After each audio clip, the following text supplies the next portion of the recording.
Hi, my name's Bill Sanders, and this is WatchArtSci, the art and science of watch collection. Today, what I want to do, I want to take I guess the second step in buying your first watch, whatever that may be. We're looking at a whole lot more, and the prices are all over the map. And so we're going to try to keep them in a right around $5,000 or less, roughly speaking. Now, for the Holy Trinity, as we saw last time, you can spend less than $5,000, but you can't get a new one for that. Whereas the ones we're going to look at now, you can, and the trick is to get a good one. The first step is you want to be sure that you have the right reference number, and the reference number refers to a specific watch of a specific make. For example, one I was looking at one time is this moon phase Jaeger-LeCoultre, and there are two things that are important. First of all is the reference number. This one is Q1368420, and second, of course, is the movement number, and that is 925. Now, both of these are Jaeger-LeCoultre, so it makes it pretty easy. We don't have to wonder where it's from, like, or what happened to it, or what kind of work was done on it. That can and this can be true with, as we saw, even with the Holy Trinity watches. Another watch that is a fairly simple one to get is a Rolex. Rolex make their own movement. They're pretty standard, and when you buy a Rolex, there are a lot of Rolex owners out there. You can get a ton of advice.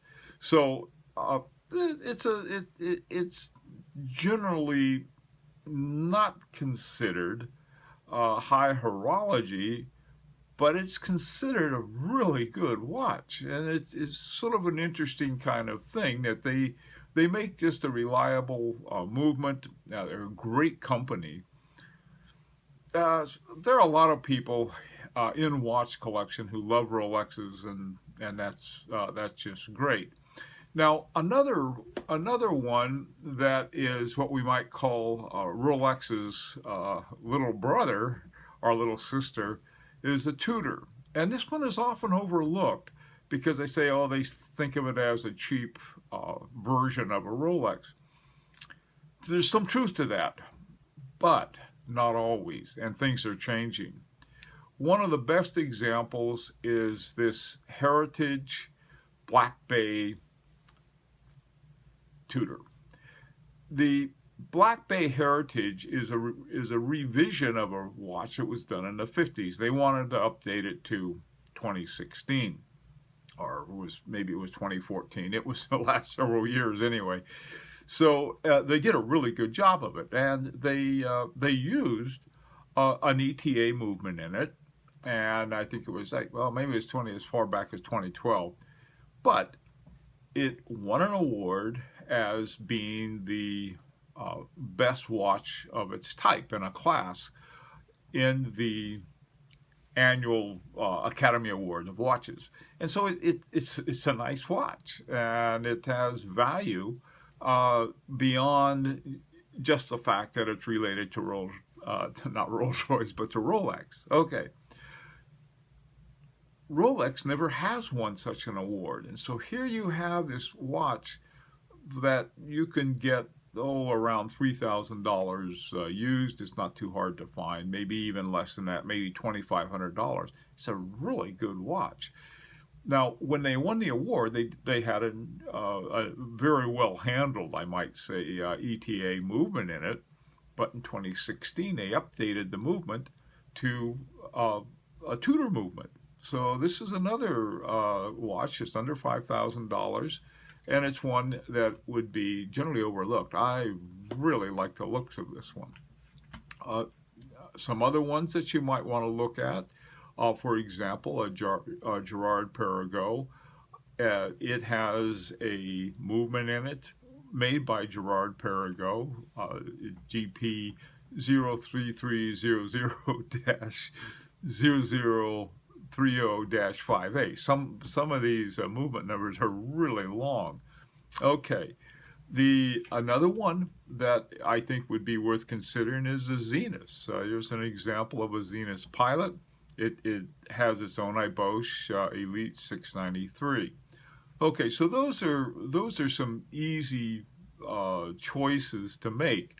The important thing is to get the reference number of the watch you want, because if you go comparing, because you're going to want to compare prices, and you want to be sure that you're comparing apples to apples on this, because a lot of times there'll be something different. For example, there may be a moon phase on a watch, and you're not looking for a moon phase, but you'll see one that's fairly a lot more expensive than a non-moon phase watch that has the other functions on it. And so you're going to be looking at it and say, well, here's a really good deal. But because you're not really comparing a moon phase to a non-moon phase watch or something dramatic like a tourbillon. Okay.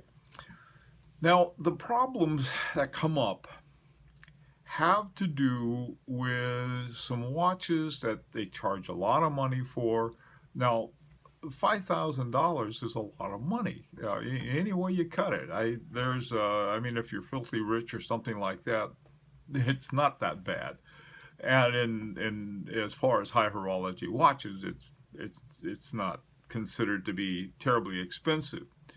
But for watch collectors' use, it can add up pretty quickly.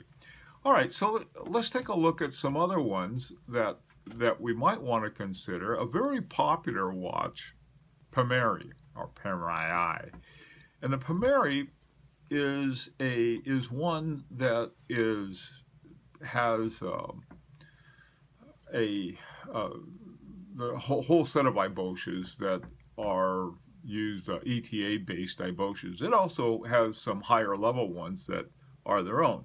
And if we look, for example, at this Panerai 232 with what's called the OPX is the name of their caliber that they're using, but it's an ETA 6497. Well, that's fine, and it's I don't know, it's around $5,000, $6,000, $7,000, somewhere in that neighborhood.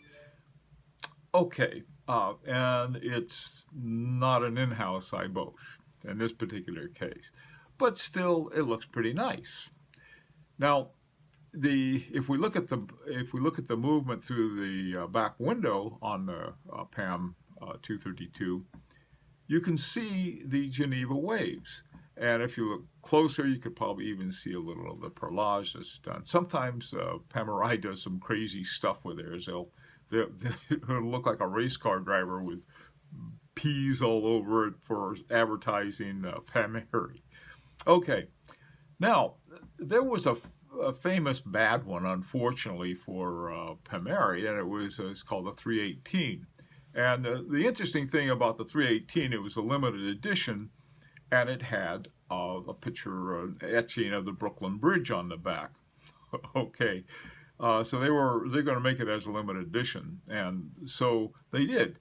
Now, when people opened the thing up and took a look at the movement, they found a movement that apparently had no finishing at all. I mean, somebody just dumped in it was the same movement that was in the 232, but it had none of the finishing to it.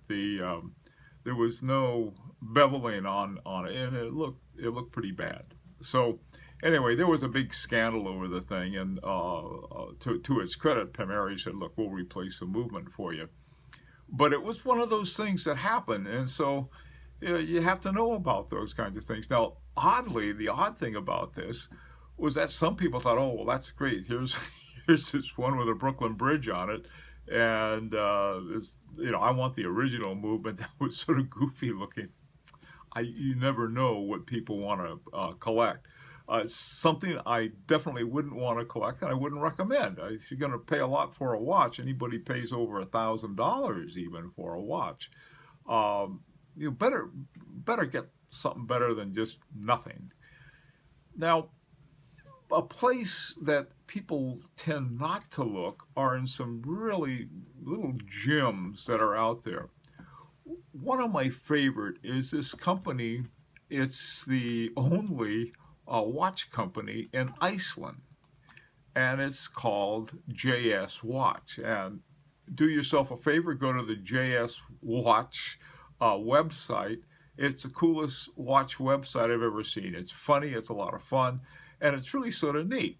The watch, this particular watch showing up here is a reference 101-101, and it has the movement is an automatic Swiss movement, a very, very nice one, by the way, called a Soprod A10-2. The A10 and the A10-2 were really pretty good.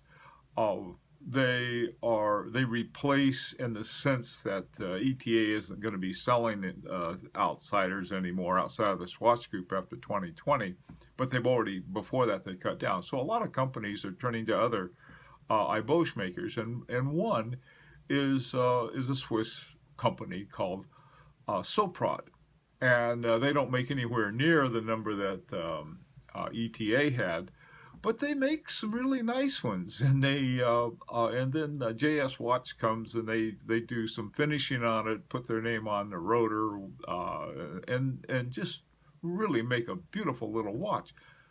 But that's under $2,000. And for a new watch, it comes with an ostrich skin belt on it. It's really amazing, and people overlook it. They don't even think about it.